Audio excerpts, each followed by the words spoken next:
Hello everyone, I am Danny Heatley, and alongside Don Brodka of the ZNN news station, and we have a special broadcast for everyone this evening. We are at the 9 Mile Point Nuclear Generation Station, joined by John Crossman, the correspondent from Exxon Nuclear, who is in charge of this specific plant, in order to hopefully share some knowledge about nuclear waste, energy, and even those dreaded nuclear disasters. I guess we will start with the question that everybody wants an answer to. What are your plans to deal with the waste from the nuclear plant? Well, we have come up with a solution that we believe benefits everyone. It is both economically viable and environmentally safe. Are you sick and tired of always being sick and tired? Are you bored with your current number of limbs? Well, fret no more, because now you can power your body with the same energy as our nation's power plants, with uranium. It's loaded with delayed gamma rays and provides all the energy of beta-negative particles that your body so sorely needs, so that you can have the mega electron volts needed to get you through your day. Uranium.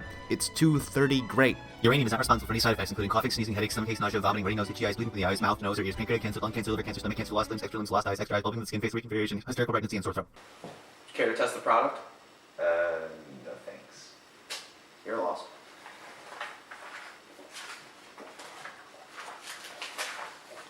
When you finish with your drink, can you give us a brief history of the use of nuclear energy? The idea for using atomic potential energy to produce electricity was first proposed in the 1930s, but it wasn't actually realized until 1954, when the Soviet nuclear plant was able to generate electricity for a full power grid.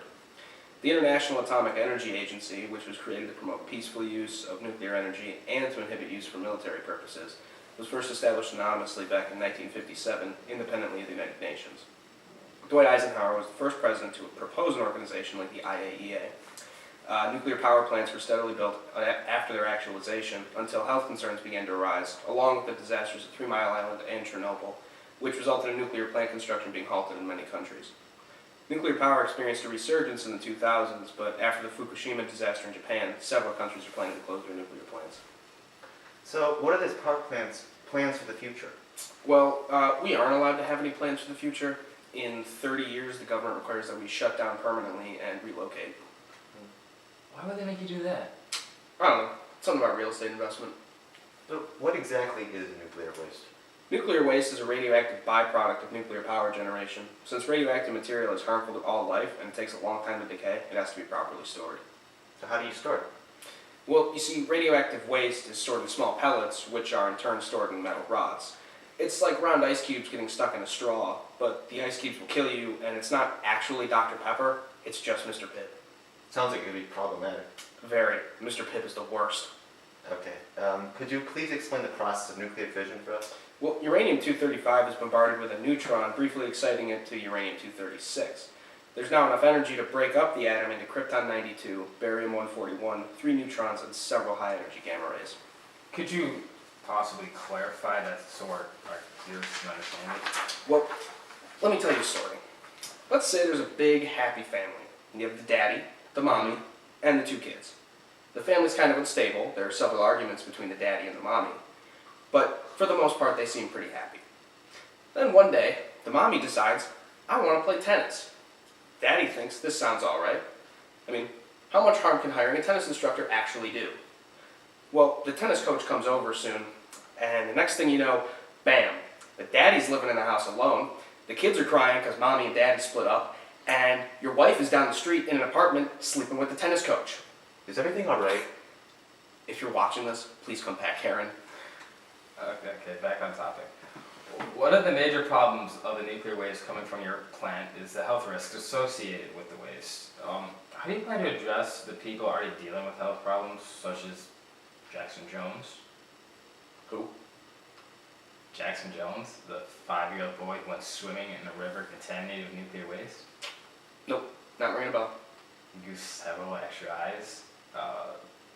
They call him Blinky. Oh, Blinky. I love that kid. He's so funny. For those who don't know, this is what Blinky looks like. Really? 5 eyes? Oh, wait a minute. That's the wrong picture.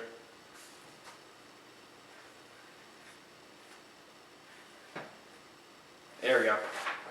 That's Blinky. I see. Where did keep your nuclear waste for storage? We just stick it in Yucca Mountain in a temporary storage site. Okay, but doesn't uranium-235 have a half-life of 700 million years? Won't that cause problems in a temporary storage site? Not my problem. Okay, what about the nuclear event scale? Can you explain that to our viewers?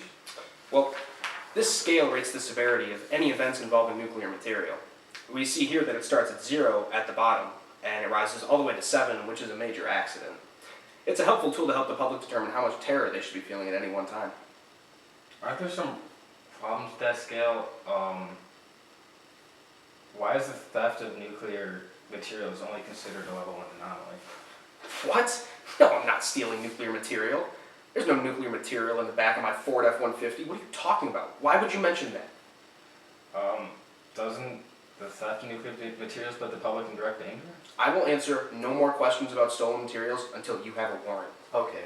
Well, what other tools or charts do you have to inform the public of the safeties of nuclear power? Well, this is a simple guide to radiation levels. Here we have the dosage of radiation in millisieverts and microsieverts. At 10 microsieverts here, it's recommended that you relocate immediately. But at 2, you only need to relocate when it's convenient. Okay. What is that? What is this at the top? Ah, yes. This is 10 million microsieverts, and at this level, you can expect organ failure and death within hours. Can you explain the process of reprocessing? One way to reduce the quantity of radioactive waste is to reprocess it chemically. This breaks the material down into various elements, reducing the total amount of radioactive waste. Reprocessing converts about 97% of a spent fuel rod into a form that can be reused for generating power. The remaining high-level waste can be mixed with sand and other materials and condensed into a solid block of glass. This process is called vitrification. Vitrified waste can be stored without the risk of leaking out into water or soil, and reprocessing could convert a year's supply of spent fuel from a large nuclear plant into a block of vitrified waste about 3 cubic meters in size. Well, that sounds great. Does this nuclear facility use reprocessing? Absolutely not. Reprocessing creates a small amount of plutonium in the process, which could be used for nuclear weapons. But wouldn't the process save you lots of money on the cost of mining, as well as be far less detrimental to the environment? In theory, yes, but do you want to live in a country where anyone might be able to make nuclear weapons? Do you? No. That's what I thought. Besides, it's way easier to just shove all our problems in Yucca Mountain, like the Department of Energy says.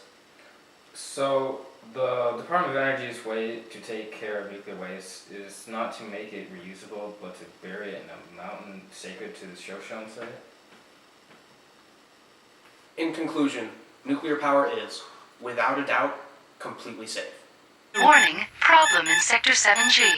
What's going on here? Is this plant in the process of a meltdown? Meltdown is one of those buzzwords used to scare the public. We prefer the term unrequested fission surplus. 90 seconds to core meltdown. Are we gonna die in here? There is nothing to worry about. We have the most skilled nuclear technicians in this plant. They can take a potential Chernobyl and turn it into a mere 3 Mile Island. Mr. Crossman, exactly how much danger are we in? Well, first of all, it's Dr. Crossman. I didn't print that fake diploma off the internet for people to call him Mr. Crossman. And second of all, we actually have prepared a handy map for the use in these kind of situations. See, the people in this area here, they will be killed instantly by the radiation. Now, the people in this orange area here, which I am sad to say we are in, will feel a much slower, considerably more painful death. Oh, dear God, no.